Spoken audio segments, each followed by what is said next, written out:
अस्सलाम वालेकुम नाज़रीन, मैं हूं आसिम असलम। आप देख रहे हैं TNN न्यूज़। एक नज़र डालते हैं आज के डिस्ट्रिक्ट बुलेटिन पर। खबर शामिल करते हैं सरगोदा से। तहरीक इंसाफ की खातून रहनुमा आलिया हमजा ने कहा है कि इस्लामाबाद में पार्लियामेंटेरियन और पार्लियामेंट की तौहीन की गई है। अवामी नुमाइंदों के साथ जो कुछ हो रहा है ये अवाम की बेतौकीरी है।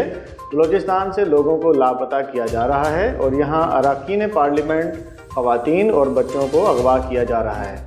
कोई रह गया हो तो बताया जाए। सैयद ओन शिराजी की रिपोर्ट के मुताबिक सरगोदा की सेशन अदालत में पेशी के बाद मीडिया से बातचीत करते हुए आलिया हमजा ने कहा है कि KPK का वज़ीर आला 6 करोड़ अवाम का नुमाइंदा है।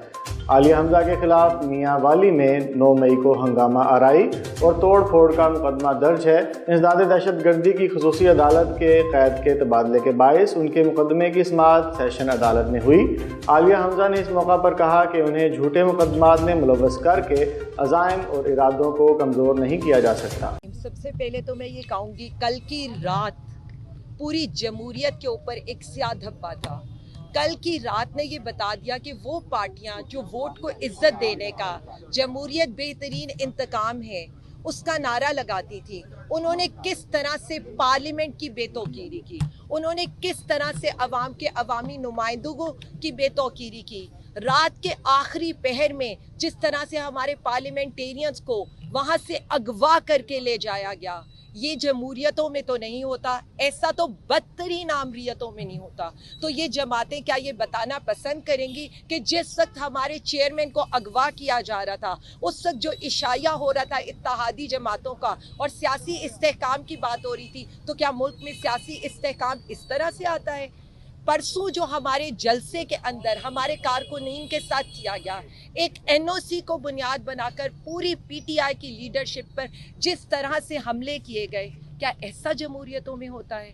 मुझे सिर्फ इतना बता दें, मैं तो सवाल रखूंगी एज एन अवामी नुमाइंदा, मैं फैसला साजों के आगे ये सवाल रखूंगी, किस मुल्क में, मतलब जहां पर हमारे पार्लियामेंटेरियंस इस वक्त महफूज नहीं है, क्या वहां पर सरमायाकारी आएगी? क्या हमारे पार्लियामेंटेरियंस यानी वो कस्टोडियन ऑफ द हाउस से भी मेरा ये सवाल है, जब हमारे पार्लियामेंटेरियंस अगवा होते हैं, उनकी जबरी गुमशुदगियां होती हैं, तो आप प्रोडक्शन ऑर्डर्स जारी क्यों नहीं करते? वो पार्लियामेंट जिसका फ्लोर नॉन पार्लियामेंटेरियन के पांव रखने से भी मैला होता है, कल वहां उसको किस तरह से रोंदा गया। मुझे सिर्फ इतना बता दें, अवामी नुमाइंदों का कोई इस्तेहकाक नहीं है। सवाल तो उठेंगे, सवाल इस पर भी उठेंगे कि 6 करोड़ अवामी मैंडेट वाला वजीर आला 7 घंटे कहाँ पर रहा? सिक्योरिटी के नाम पर कही गई मीटिंग पर क्या हुआ? क्योंकि हम जानना चाहते हैं, हम अवाम के नुमाइंदे ये जानना चाहते हैं कि एक पार्टी के साथ ये रवैया क्यों? हमारे वजीर आजम इमरान खान साहब बदतरीन जेल भुगत रहे हैं, उनके अहले खाना, उनकी बहन बाहर सारे केसेस का मुकाबला कर रही हैं और उनकी मिसेस अंदर हब्से बेजा का मुकाबला कर रही हैं, क्योंकि नैब तरामीम के बाद उनको रखना कैदो बंद में, वो भी हब्से बेजा है। उसके बाद हमारे chairman of the party Sher Afzal Marwat हो गए, barrister Gohar chairman of the party Sher Afzal Marwat, हमारे जो बाकी लोग हैं उनको जिस तरह से लिया गया, हमारे ये जो सरगोदा के MNA हैं वो रात को अगवा हो गए, 11 और MNA, Aamir Dogar chief whip साहब, बाकी हमारे जितने भी लोग हैं। मतलब मुझे ये समझ नहीं आ रही है हम इस मुल्क में क्यों इंतशार फैलाना चाहते हैं। सानिया शुरू हुआ 9 अप्रैल की रात से, जब मुल्क के अवामी वजीर आजम को आपने निकाला और वो यही कह रहा था कहीं कोई रह तो नहीं गया। आज भी मैं उसी की बात को आगे बढ़ाते हुए कहूँगी, कहीं कोई रह तो नहीं गया कि जिसे जबरी तौर पर गुमशुदा ना किया गया हो। कहानी हमसे शुरू हुई, खवातीन को घसीटा गया, उनको जेलों में रखा गया, बदतरीन सलूक किया गया हम लोगों के साथ, लेकिन फिर भी हम एक ही नारा लगाते रहे, इमरान खान जिंदाबाद, पाकिस्तान जिंदाबाद। लेकिन आपने कुछ सीखा? उसके बावजूद हमारे कारकुनों को आपने अगवा किया, हमारे सहाफियों को आपने अगवा किया, यहाँ तक कि सरगोदा के जो जज साहब थे वो भी अगवा हो गए। सहाफ़ी अगवा हुए, जजेस अगवा हुए, प्रोफेसर अगवा हुए, अब बात पार्लियामेंटेरियंस तक पहुंच गई है। तो मैं सिर्फ इतना कहूंगी, इस मुल्क में अवाम को जीने दें, इस हद तक ना आ जाए कि वो जो अवाम का सैलाब था, जो उस दिन पुरअमन था 8 सितंबर को, 9 सितंबर का शायद सानिया वो बर्दाश्त न कर पाए। तो मैं बार बार यही कहूंगी कि अब वक्त है कि हमें ये फैसला करना है कि अवाम किसके साथ है, क्योंकि ये जमहूरियत को इसलिए पामाल करेंगे कि ये फॉर्म 47 की वो हुकूमत है जो अवामी हमायत के बगैर है। तो अवाम के वजीर आज़म को लेकर आए, उसको रिहा करें, हमारे पार्लियामेंटेरियंस को रिहा करें, हमें ये बताएं कि क्या अवाम का रद्द अमल इतना सख्त था कि PTI पर एक दफ़ा दोबारा क्रैकडाउन स्टार्ट हो गया। तो मैं सिर्फ इतना कहूंगी कि जो हमारी कुर्सियां गिन रहे थे, जो हमारे सर गिन रहे थे, उनकी बौखलाहट ये बता रही है कि अवाम ने एक दफ़ा दोबारा 8 फरवरी का हमारी इखलाकी इक़दार कभी ये थी कि इद्दत केस जैसा केस और उस पर बहस होगी। क्या ख़वातीन के पर्सनल मामलात जो हैं अदालतों में इस तरह से उछाले जाएंगे? इद्दत केस के अंदर जिस तरह के रिमार्क्स हैं, ऐसे खातून मैं तो उनको नहीं बोल सकती, और ऐसे खातून में क्या हर पाकिस्तानी औरत शर्मिंदा है उसके ऊपर। उसके बाद जिस तरह से एक पार्टी की खवातीन, हमारे कारकुनीन को घसीटा गया, हमारी चादर और चार दीवारी के तकद्दुस को पामाल किया गया। क्या किसी की चादर और चार दीवारी का तकद्दुस से आगे किसी एक का तकद्दुस है? क्या हम किसी की बेटियां माएँ बहनें नहीं हैं? क्या मेरे साथ अगवा होने वाली जो 100 औरतें थीं वो कहीं एग्जिस्ट नहीं करती? मैं सिर्फ इतना कह दूं, इस मुल्क में मेरी माँ जो मेहनत कश हो, एक गरीब औरत जो मेरी माँ बहन बेटी है, उसकी इज्जत भी मेरी इज्जत से ज़्यादा मेरे लिए मोहतरम है। मैं सिर्फ इतना अपने सारे भाइयों से कहूँगी, और मैं चाहती हूँ कि मैं ये कहना चाहूँ, किसी के ज़बान के अल्फाज का क्या हम ये देंगे कि हम 7 घंटे के लिए उसको जबरी तौर पर गुमशुदा कर देंगे? मैं तो सिर्फ इतना कहूँगी, हम सबको मिलकर आवाज़ उठानी है जब तक कि ये आग हमारे घरों तक ना पहुँचे। हमने तो बर्दाश्त कर लिया है, क्या हम आइंदा आने वाली नस्लों को ये पाकिस्तान देकर जाएंगे?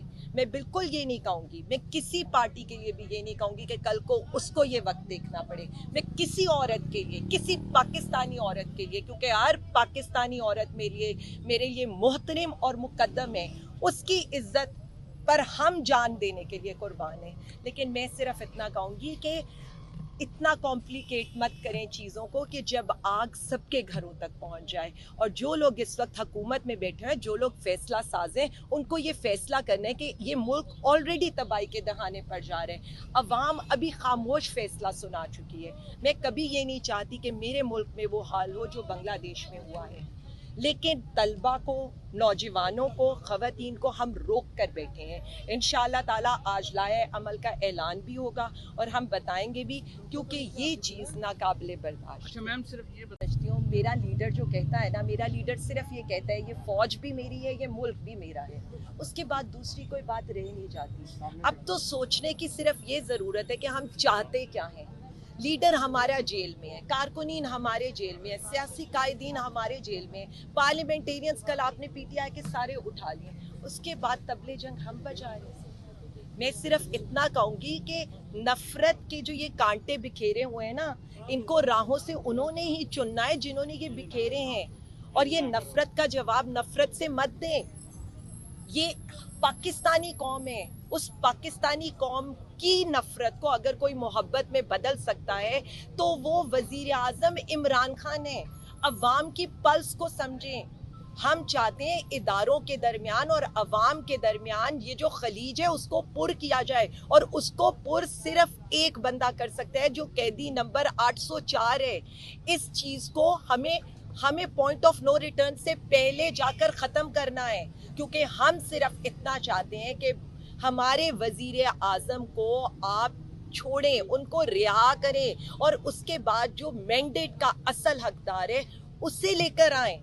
ये सारे मसाइल का हल तभी है, हम किसी से ना इंतकाम पर और ना इंतकामी सियासत पर, हम बिल्कुल इन चीज़ों के ऊपर हमारा ये मतमाए नज़री नहीं है और ना हमारे लीडर की ट्रेनिंग है। चले बहुत जी आज मुकदमा नंबर 172 थाना मूसा खैल में आलिया हमजा साहिबा की प्री अरेस्ट बेल हमने दायर की है। ऑलरेडी काफ़ी सारे मुकदमात में ये हाई कोर्ट गए हुए हैं और उस सिलसिले में हाई कोर्ट की भी ये तमीद थी कि जो मुकदमात आप पर हुए उसमें प्री अरेस्ट आप लेकर पहुँचे, तो उस सिलसिला में खबर शामिल करते हैं सरगोदा से। Chamber of commerce and industry ज़िला भर में सनतों के फ़रोग और ज़िला की मुख्तलिफ तहसीलों में नए इंडस्ट्रियल जोन के क़याम के साथ साथ सरगोदा में बंद किए जाने वाले वजारत पैदावार के ज़ेले इदारे जेम्स एंड ज्वेलरी को दोबारा बहाल कराने के लिए अपना कलीदी किरदार अदा करने का अज़्म रखता है। इसके साथ साथ सरगोदा के ताजरों और चैम्बर के मेंबरान को बेहतर से बेहतर सहूलियात की फराहमी के लिए अपना किरदार अदा करेगा। इन ख्यालात का इजहार Sargodha chamber of commerce and industry के मेंबर मियां खुर्रम जब्बार ने अपने एक बयान में किया। मियां खुर्रम जब्बार ने कहा कि अंजुमन सराफा एसोसिएशन के सरपरस्त मतीन अहमद कुरैशी का मशकूर हूँ कि जिन्होंने चैम्बर के लिए मेरी नामजदगी की और अल्लाह ताला ने हमें इज़्ज़त से नवाजा। इंशाअल्लाह तमाम दोस्तों और मेंबरान को साथ लेकर चैम्बर की फलाह, सरगोदा की तरक्की, सनतों के फ़रोग और शहरियों के मसाइल हल करने के लिए इस प्लेटफॉर्म का भरपूर फ़ायदा उठाया जाएगा। सरगोदा चैम्बर ऑफ कॉमर्स का शुमार पाकिस्तान के आला तरीन चैम्बर्स में होता है। पिछले तकरीबन 35 साल से हमारा जो ग्रुप है, फाउंडर ग्रुप, वो सरगोदा चैम्बर में एक जो है वो पूरे बल्कि पाकिस्तान में जो है हमारा सरगोदा चैम्बर वो एक मुनफरिद हैसियत रखता है। वो इस वजह से कि वो एक मेहनत करता है और मेहनत से उसने अपना लोहा मनवाया है पूरे पाकिस्तान में। और सरगोदा चैम्बर की अपनी एक जो है वो मेहनत की वजह से हमारे जो लीडर्स हैं, स्पेशली अमृता बाजवा साहब, तारक याकूब साहब और मिर्ज़ा फजलुर रहमान साहब, और स्पेशली हमारा बाबा चैम्बर जो हैं आबद रफ़ीक साहब, ख्वाजा आबद रफ़ीक साहब, उनकी शब रोज़ मेहनत से हमारा चैम्बर अल्हम्दुलिल्लाह इस काबिल है कि हमारे जो ग्रुप इस काबिल है कि अब जो बिला मुकाबला अल्हम्दुलिल्लाह इस साल हमारा पूरे का पूरा ग्रुप जो है वो विन कर गया है। और मेरा क्योंकि फ़ील्ड जो है वो जेम्स एंड ज्वेलरी के हवाले से है और मेरी इंशाल्लाह कोशिश होगी कि मेरी जो कम्युनिटी है स्पेशली जेम्स एंड ज्वेलरी के हवाले से, जो हमारी सराफा यूनियन के हवाले से, क्योंकि उसको मैं इंशाल्लाह अपनी क़यादत को साथ लेकर उनके ताउन के साथ इसको मैं भरपूर अंदाज से जो है वो इनकी नुमाइंदगी करूं और अपने जो हमारे मसाइल हैं, जो स्पेशली सराफा बाज़ार के मसाइल हैं, मैं उनको हाईलाइट करूं और इसको इंशाल्लाह रिज़ॉल्व करूं। वज़ीर आला पंजाब मरीम नवाज शरीफ और DIG पंजाब के विजन के मुताबिक हुजरा शाह मुक़ीम में DPO काड़ा और डिप्टी कमिश्नर की खुली कचहरी का इनेकाद। मुतासरीन इलाका के मसाइल सुने गए और उनकी दाद रसी के लिए फौरी अहकामात जारी किए गए। वज़ीर आला पंजाब मरीम नवाज शरीफ और IG पंजाब के अहकामात और हिदायत की रोशनी में शहरियों के लिए इंसाफ की फौरी फराहमी को यकीनी बनाने के लिए district police officer Okara Mohammad Rashid और deputy commissioner captain retired Farooq Atiq Khan ने हुजरा शाह मुक़ीम के ज़िक्रिया मैरिज हॉल चौक में खुली कचहरी का इनेकाद किया। साइलिन के मसाइल सुने और उनके हल के लिए मौका पर ही अहकामात जारी किए। DPO काड़ा ने कहा कि मेरिट पॉलिसी के तहत मसाइल को हल किया जाएगा और काड़ा पुलिस आवाम के जानो माल के तहफ़्फ़ुज़ और इंसाफ की फौरी फराहमी के लिए दिन रात कोशां हैं। डिप्टी कमिश्नर साहब ने हमने तमाम को अच्छे तरीके से सुना और उन पर मौके पर मौजूद जो अफसरान थे उनको हमने इंक्वायरियाँ मार की हैं, डायरेक्शन दी हैं, टाइमलाइन के साथ डायरेक्शन दी हैं। ये खुली कचहरियों का मकसद ये है कि हम अपने दफ्तरों से निकलें। एक तो एरिया में जिस तरह आपने अभी बड़े पॉजिटिव मसाइल की निशानदेही की है, मैं आपको अप्रीशिएट करता हूँ कि आप और हम मिलकर एक टीम की हैसियत से काम करेंगे तो ग्रेजुअली ये सारे मसले हल हो जाएंगे इंशाल्लाह।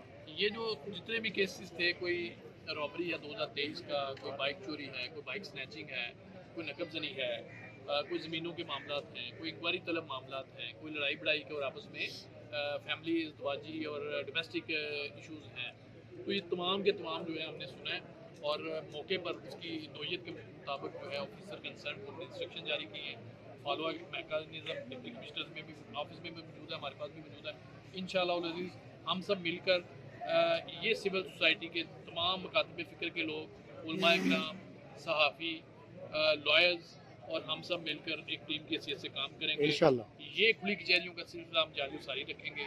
आज भी जितने लोग यहाँ पे आए हैं इनके भी मसले मसाइल को हल करेंगे और ये सिलसिला जो है ना सिर्फ इस एरिया में मुख्तलिफ जगहों पर हम करेंगे बल्कि पूरे एवरी नोक एंड कॉर्नर ऑफ उगाड़ा हम इंशाल्लाह जाएंगे, एज ए टीम काम करेंगे और आप देखेंगे इंशाल्लाह अज़ीज़ कि इससे इंक्रीमेंटल चेंजेस जो हैं पॉजिटिव इम्पैक्ट जो है वो ज़रूर आएगा, लोगों के मसले मसाइल हल होंगे। हमने आने के बाद एक तो ठीकरी पैरा का निज़ाम जो है ऑफिसर्स को कहा है कि वो लगवा रहे हैं, ये चौकीदाराना निज़ाम जो है। इसके अलावा मैंने HR की जो है वो थोड़ा सा रैशनलाइज किया है, 130 के करीब दफ्तरों से बंदे निकाले हैं, सिक्योरिटी प्लान लगाया है, अनसेफ और वल्नरेबल क्राइम के हॉटस्पॉट जो है, क्राइम की पीक आवर्स के हिसाब से वहाँ पे उनको नाकाबंदियाँ करवाई हैं, उससे 15 की कॉल भी काफ़ी हद तक कम आई है। और इसके साथ साथ जो डिटेक्शन हमने करनी है वो CIA मुतहर्रक है, हमारी जो ज़िले पुलिस की टीमें और CIA मिलकर काम कर रही हैं और हम जो है गैंग्स बस्ट कर रहे हैं। इसके अलावा जो ऑनरेबल CM साहबा का गवर्नमेंट ऑफ द डे का जो मेन फोकस है वो बच्चों के केसेस हैं, उन पर हमने 15 की कॉल के रिस्पॉन्स मैकेनिज्म में भी हमने बहुत ज़्यादा फोकस किया हुआ है। वर्चुअल वुमेन पुलिस स्टेशन की जो कंप्लेंट्स हैं उनको ज़ाती तौर पर मेरा दफ्तर देख रहा है। 1787 की कंप्लेंट्स को भी हम रिजॉल्व कर रहे हैं और इंशाल्लाह ये प्रिवेंशन, डिटेक्शन और इसके साथ साथ जो सजा याबी है, जो प्रोसिक्यूशन का हमने करना है, हम तमाम पहलुओं पर फोकस कर रहे हैं। इंशाल्लाह आप देखेंगे तमाम स्टेप्स में हम इम्प्रूवमेंट। खबर शामिल करते हैं साहिवाल से।